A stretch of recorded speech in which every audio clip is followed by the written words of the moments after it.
Hello friends, and welcome to this video where we're going to be talking about all the nighttime routine things. And no, I don't mean the run up to bedtime, but I'm going to start off with that anyway.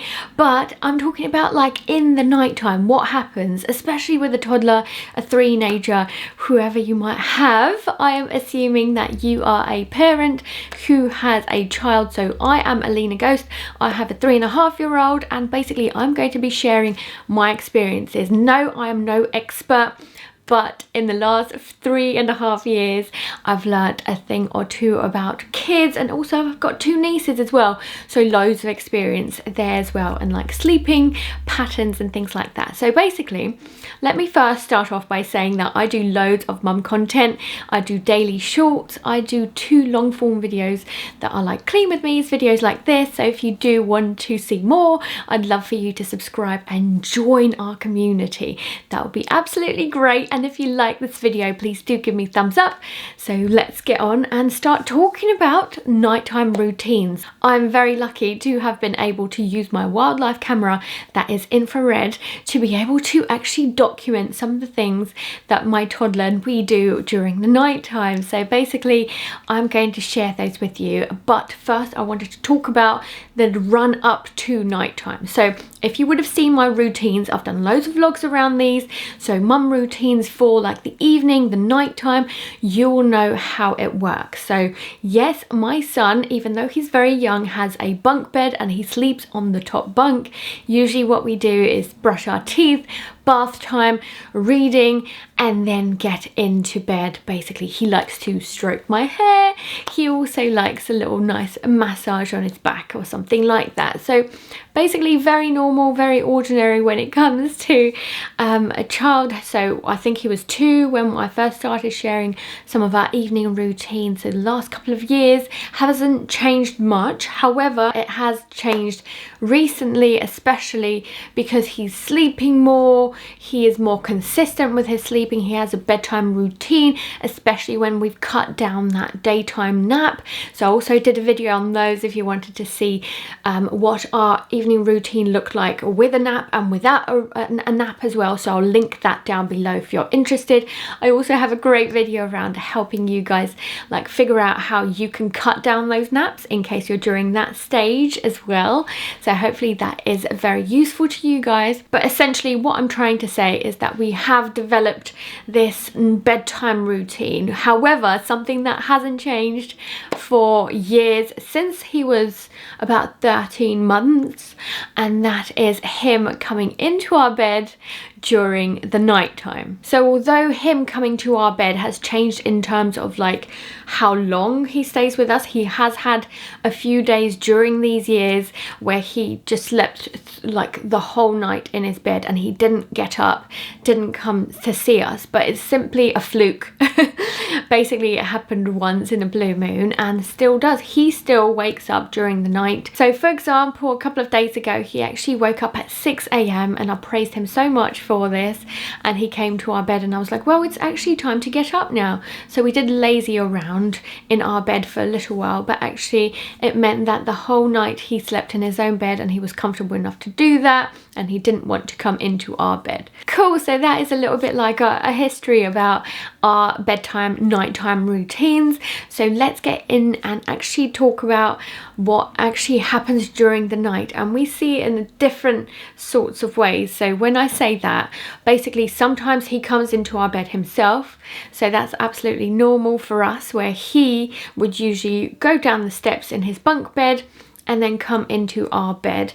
But a couple of times actually recently I had to actually go and get him. He would be crying out, "Mommy, mommy." So either he had a nightmare. That is actually a little bit unusual for us because he doesn't usually call out for us to come and get him. He did at the beginning, but for many months now he hasn't. So it was a little bit strange that recently he did that. But basically I brought him to our bed. No, I didn't pick him up because he's so big these days. I find it like troublesome to be able to pick him up. He's quite heavy. So what happened a few days ago actually is he was calling out daddy, not mummy, so it was daddy this time, and I think it's because he wanted to be picked up to come to our bed, and my other half didn't hear, he was asleep, so I called out and I said, Aiden, come to our bed, and he did. I think it was a matter of laziness, basically, is what I'm trying to say. But at the same time, you can see how different things work out. Like if we completely ignored him, maybe he would come to our bed all the time on his own as well. But because we're softies, we actually go to him and try and get him into our bed. I love the fact that I even managed to film my puppy every single morning that asks for some petting. So he pokes his nose into my pillow and basically asks for some attention. No, he's not allowed on the bed, so I just pet him, I stroke his little ears, and also give him a little bit of a tummy pet, which he absolutely loves. So what I wanted to talk now is about basically what we plan to do in the future, how we're going to work that out, what is working for us. So as he's like coming up to 4 years of age, we don't actually mind him coming into our bed, and that's why that whole routine actually works. But I'm guessing if you guys are watching this, then you're thinking about actually taking that next step and encouraging them to stop coming into the bed. So this is what I plan to do, and my plan is basically give them loads and loads of encouragement. I hope to maybe get a sticker chart, or maybe bring back that big boy box that I shared with you guys that I encouraged him to go into preschool when he had like a few months where he didn't want to go. If you wanted to see that, I did like a whole video on that, so I'll link that down below.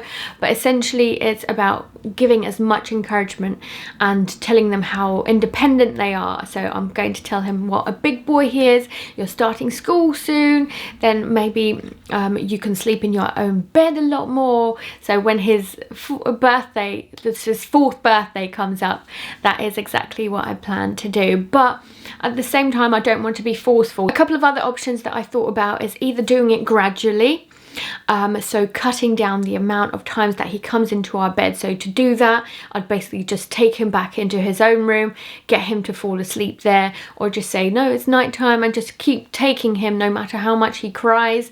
So that's not something that I personally want to do. And maybe cold turkey would be better for that. So when I say cold turkey, I mean like instead of doing it gradually, so instead of doing it once a week, then twice a week the next week, then 3 times a week the week after. I think if they're crying and they don't want to be on their own, then it's probably worth doing it like a plaster, just being like, nope, this is your bed, that's it, you have to keep going back.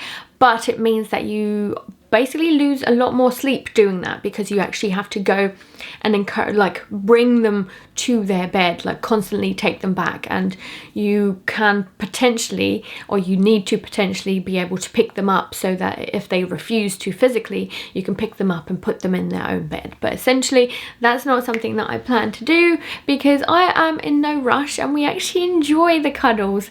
We don't mind. That's why we got a huge queen size bed, basically, that is enough space for all. We don't have a second child, so for us this works, but I can totally see why somebody who has another child, a newborn for example, who wakes everybody up during the night as well, like I can see why that wouldn't work. But basically it's a matter of creating that routine, and if you want to ensure that they're sleeping in their own bed, and you ensure that they have enough sleep during the night, because it's not broken up by, let's say, a baby screaming, then it's something, yeah, to think about. So the options are there to either gradually do that, so once a week, as I've mentioned, bring them back to their own bed, encourage them with like stickers and toys, and basically like just praise, as much praise as you can. But then from personal experience, I know from my nieces and my sister, they just grow out of it as well. So when they do come to the age of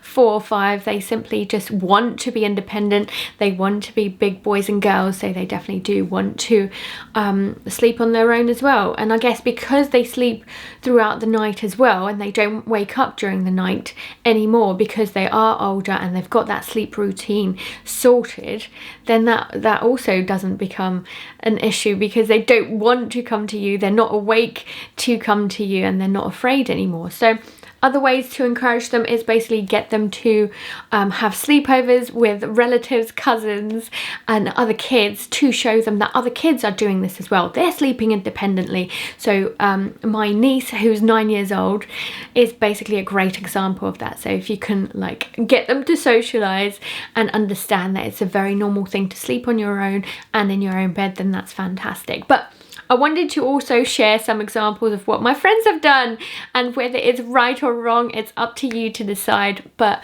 first things first, and I have friends who have decided, so they've got 2 kids and they've decided to lock rooms.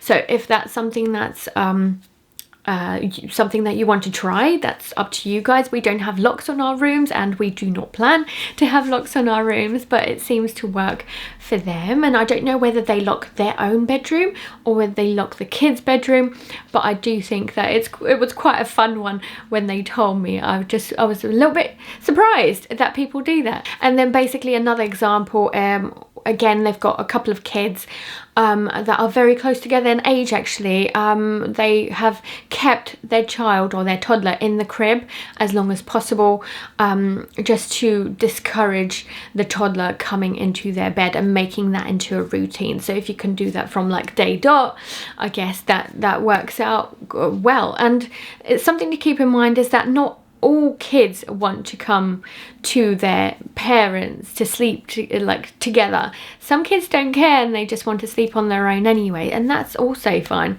But keep it in mind that actually over 90%, I don't know where I read that stat, so I probably shouldn't be sharing this, but like loads and loads of kids throughout history have always wanted to go to their safe place, which is sleeping with their parents. So yeah, ultimately bringing them back into bed, so that will require some of your sleepless nights. There's also loads of encouragement, stickers and things like that. And then also just encouraging them to say that you're being independent, you're a big boy and girl, so it's a matter of sleeping in your own bed, and they do grow out of it, guys. So that is our nighttime routine, like whether it is what's happening now, our strategies and things like that. I personally wish that I've seen more videos around nighttime stuff as well, because like I didn't know what to expect as a first time mum. So I'm hoping that this video is useful to you guys. I would love to know what you do and how your routine currently works out, and for how long has it changed, and does it change, and things like that. So don't be shy and comment down below. So thanks so much for watching, and I'll catch you guys in the next one. Bye!